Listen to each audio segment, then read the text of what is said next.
Isolated po naman ngayon ang ilang lugar sa Aurora Province dahil sa landslide sanhi ng pananalasa ng bagyong Ophel. Marami sa mga apektadong residente ang nauubusan na ng pagkain at iba pang supplies. Live mula sa Baler sa Aurora Province, may report si Victoria Tulad. Victoria? Jessica, kahit bumuti na ang lagay ng panahon dito sa Aurora, hirap pa rin ang mga residente dahil sa kabi-kabilang landslide. Maraming barangay din ang na-isolate at isa nga sa mga ito ang pinuntahan natin kanina. Mga nagbagsakang puno at naglalakihang bato, makapal na putik at mga gumuhong bahagi ng bundok. Yan ang nasaksihan namin patungong Barangay Villa Aurora, ang isa sa 5 barangay ng Maria Aurora na na-isolate matapos ng malakas na pag-ulan dulot ng bagyong Ophel. Sarami ng gumuhong lupa na humarang sa kalsada. Ang ilang residente, naglakad na lang. Isa pang malaking problema ang mga sasakyan na halos mabaon na sa landslide. Ang truck na ito, 4 na araw nang nakaharang sa kalsada. Kasagsagan daw ng pagulan noong Huwebes ng hapon nang mabalahaw ang truck na ito sa bahaging ito ng bayan ng Maria Aurora. Kwento ng driver, unang gumuho ang lupa sa harapan ng kanilang sasakyan at ilang segundo lamang pagkatapos nito ay gumuho rin ang lupa sa may gilid ng kalsada. Nagpapasalamat na nga lang daw sila at hindi sila naitulak ng lupa papunta sa malalim na bangin na ito.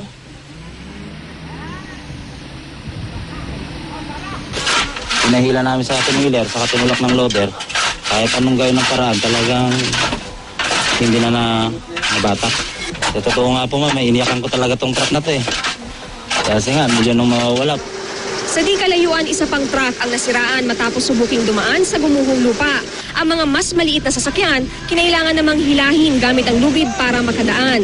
Matapos ang 4 na oras, narating din namin ang Barangay Villa Aurora at sa unang pagkakataon ay naabutan sila ng relief goods ng lokal na pamahalaan. Sisimot-simutan ng gulay dyan sa paligid ko. Ano po maiulam? Walang nakalabas. Dahil ngayon lang bali nagkalusutan sa ilog yung malalaking truck. Sa kabuuan, 17 barangay sa Maria Aurora ang naapektuhan ng landslide at panandali ang pagbaha.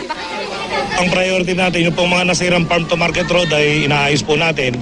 Kasi po para makalabas po yung ating mga produkto. Jessica, sa ngayon, 4 na barangay pa sa Maria Aurora ang nananatiling isolated dahil sa landslide.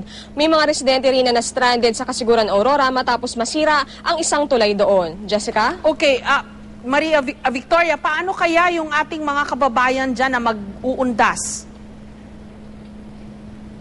Oo, Jessica, nangyari dito ay nagkaroon ng landslide, partikular sa Baler, kung saan catch basin nga raw yung tubig mula sa mga bundok. Pero sa kabutihang palad naman, Jessica, ay mabilis din na nawala yung tubig. Bagaman ayon sa mga report, ay meron pang ilang bahagi kung saan mayroon pang baha na abot lamang hanggang bukong-bukong. Kaya naman umaasa yung mga residente na pagdating ng undas, Jessica, ay mawawala na ng tuluyan yung tubig at makakapagdiwang o mako-commemorate nila yung darating na undas ng Matiwasay, Jessica. Okay, hindi naman apektado ang mga biyahe na dumadaan dyan sa Aurora Province dahil dito sa mga landslide?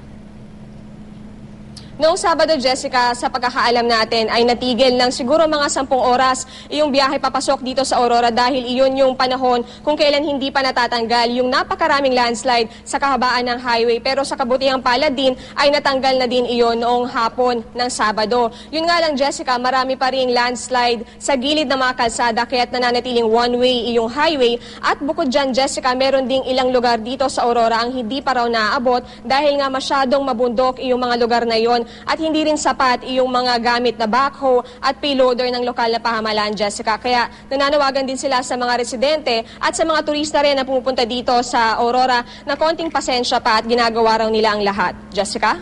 Okay, in the meantime, maganda na ang panahon. Tama yun, Jessica, kahapon ay buong maghapon talaga napakalakas ng pag-ulan. Kaya naman noong umaga ay nagkaroon ng panibagong pagguho ng lupa doon sa highway. Pero nagawan din iyon ng paraan ng lokal na pamahalaan at na-clear din nila yung kalsada. Pero sa ngayon nga, Jessica, simula kaninang umaga ay maayos naman ang lagay ng panahon dito, Jessica. Okay, maraming salamat, Victoria Tulad.